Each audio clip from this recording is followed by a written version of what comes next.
Are you a prepper or a survivalist? Awesome. Good for you.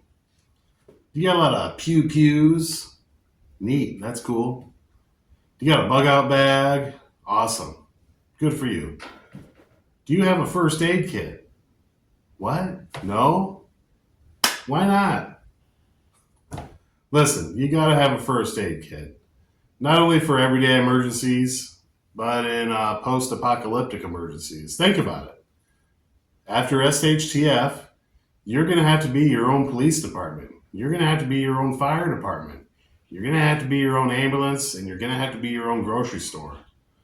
So why wouldn't you have a first aid kit? I'm going to show you how to put one together real easy. And if, hey, you got any kind of medical training out there, any kind of emergency medical background, whether it's military or ambulance service, something like that, I would love for you to criticize my first aid kit. Because you know what? There is no perfect first aid kit. You can always add something to it. You can always get something new or better and put it in your first aid kit. So we're going to go over mine today. And I want you, yes, you, to criticize my first aid kit. I'm begging for your criticism. Because you know what?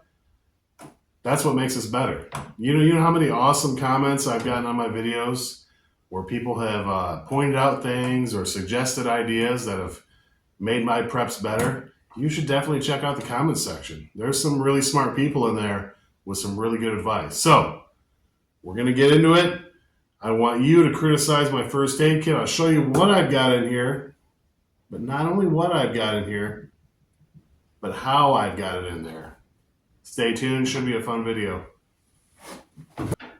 So check it out, fellow patriots. What I've got here are 2 ammo cans. You can already see the difference.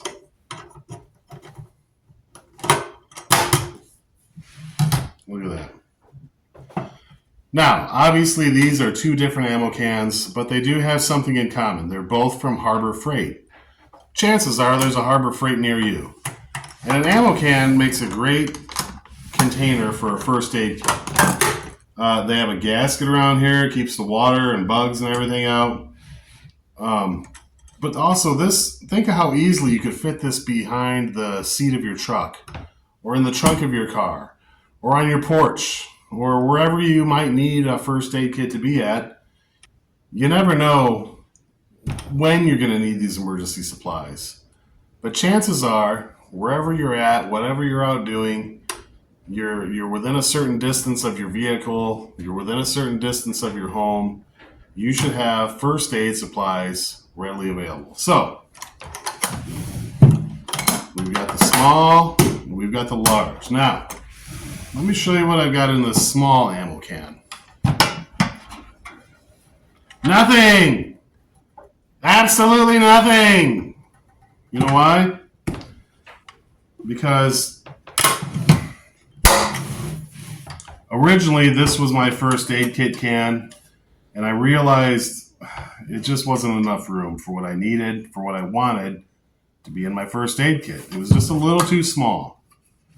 So, back to Harbor Freight I went, and I got the larger can. All right? So let's see not only what I have in here, but let's see how I have it packed away in here. There's a certain order you want to do this in. You open up the can.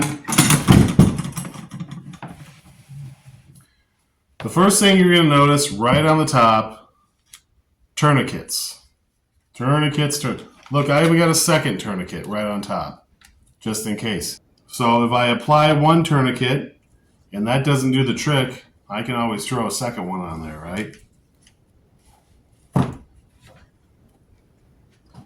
You'll notice a theme as we go through these items. You'll notice that stopping the bleeding is my primary focus of my first aid kit. Survivalists often talk about the rules of 3.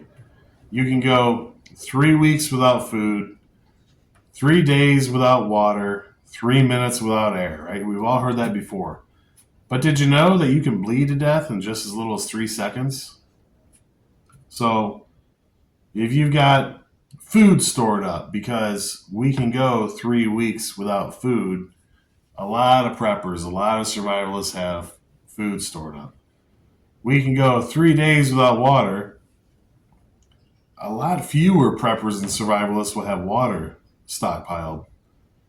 You can go 3 minutes without air. Very few people will have a chemical protective mask, also known as a gas mask. Very few.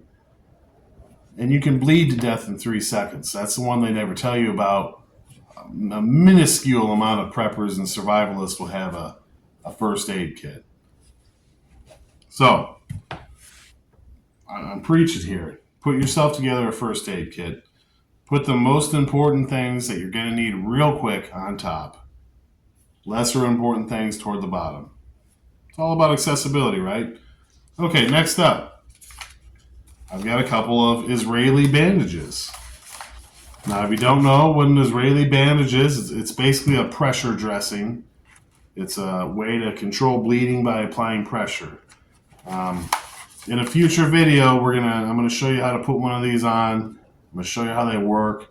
I'm going to talk about the history of them, why they call them Israeli bandages. So make sure you're subscribed. You're not going to want to miss that.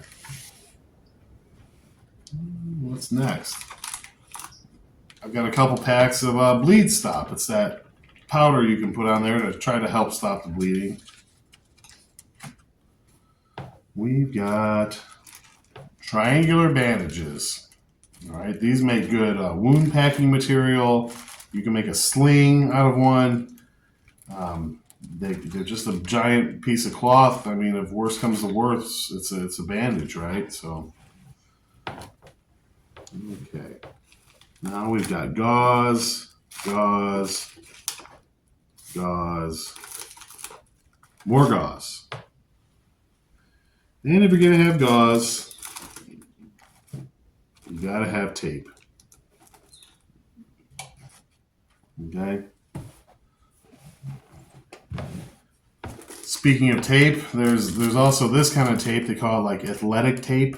But this stuff would work in order to wrap a bandage or tape a bandage, get it to adhere. We have what's commonly referred to as an ACE bandage. All right. Same type of principle. This could be used if somebody sprained their ankle, sprained their wrist. But also, if we had to pack a bunch of cloth and triangular bandages and everything onto somebody's wound because they were bleeding, we could wrap it with this until we can get to safety or get to help. So a good thing to have there. All right, we've got some butterfly closure strips. You know, if you don't know how to do stitches, the butterfly closure strips are a good thing to be familiar with, but if it's wet from blood, if it's raining outside, it can really throw you off. So these are good under ideal conditions. Yeah, throw them in your first aid kit. Get trained on how to use them. What else do we have? We've got a first aid kit within our first aid kit. So in this first aid kit, you're going to find all the Band-Aids for the small boo-boos, a little bit of gauze, maybe a little bit of tape. If you've got a minor emergency, somebody's got a little bleeding, somebody got a little scrape, go into your big first aid kit, pull out your small first aid kit. Obviously, if they don't need a tourniquet, they don't need any bleed stop put on them, have a separate kit for all those type of injuries.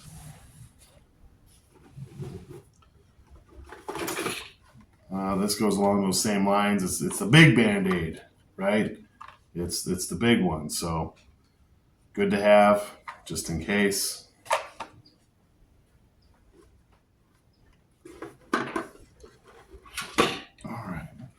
We've got fingernail clippers. There's tweezers. There's little scissors. This is something good to have for splinters, messed up toenails, messed up fingernails. If you catch a nail on something out in the woods and it peeled back on you, maybe you could snip it back into place. Something good to have in your first aid kit for sure. All right. To all my military friends and viewers out there, you know that ibuprofen, fixes everything. So why wouldn't you have it in your first aid kit? It's a pain reliever. By the time that kicks in, hopefully you've already gotten to help. But why not throw it in there, just in case? Antibiotic ointment, poison ivy and poison oak scrub, like a wash. Dawn dish detergent also works very well on poison ivy because it's an oil. It gets on your skin. And as we all know, oil from little baby ducklings can be taken off by Dawn. So can poison ivy oil. And we got a little bit of iodine for cleaning out wounds, keeping things from getting infected. Always a good idea. So that about does it for my first aid kit. Could I have more items? Yes, I could have more items. Could I fit much more into this ammo crate? Probably not. Maybe I could get rid of this and put something else in there. There's no perfect first aid kit, but some are closer than others. And I want your help. If you've got any kind of medical training, if you've got any kind of knowledge or experience in the medical, especially the emergency medical field, I want you to criticize my first aid kit. Tell me what I'm missing. Tell me what I should add, please.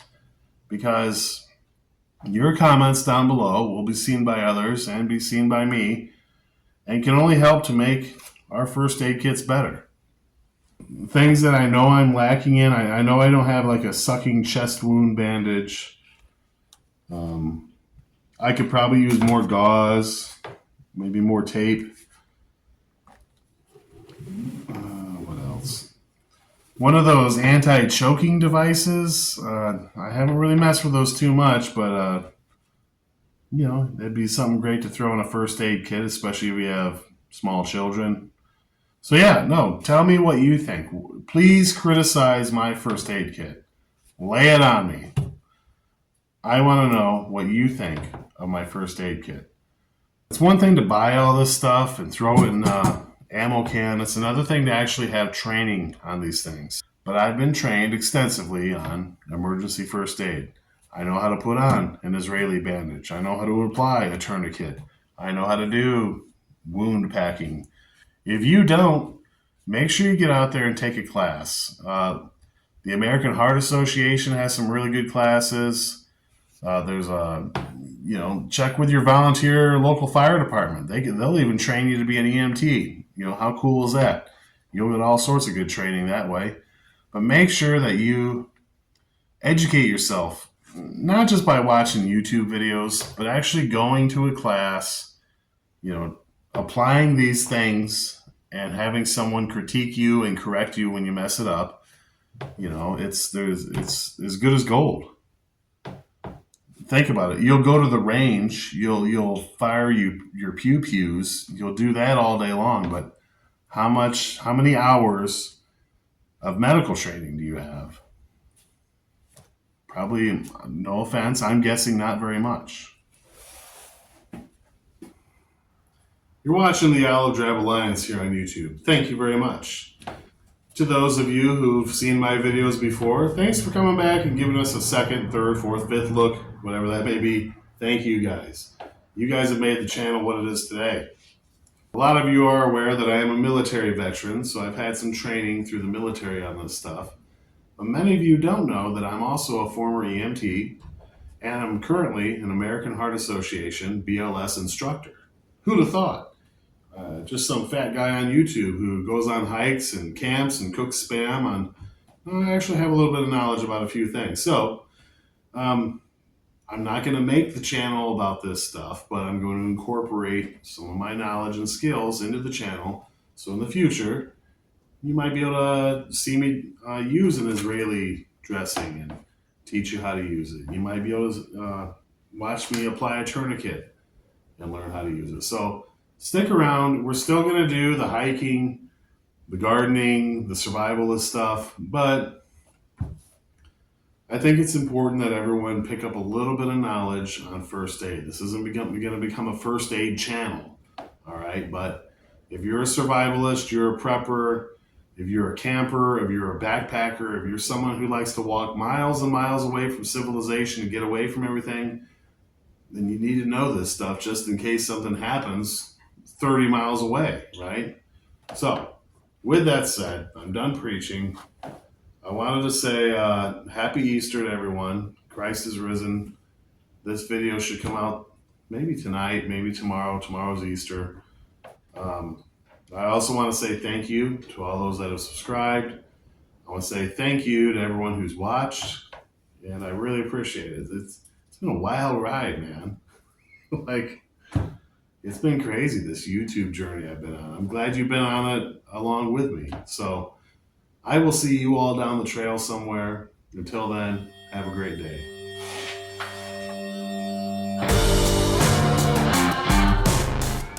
And, there is no perfect first aid kit. If you're an expert in medical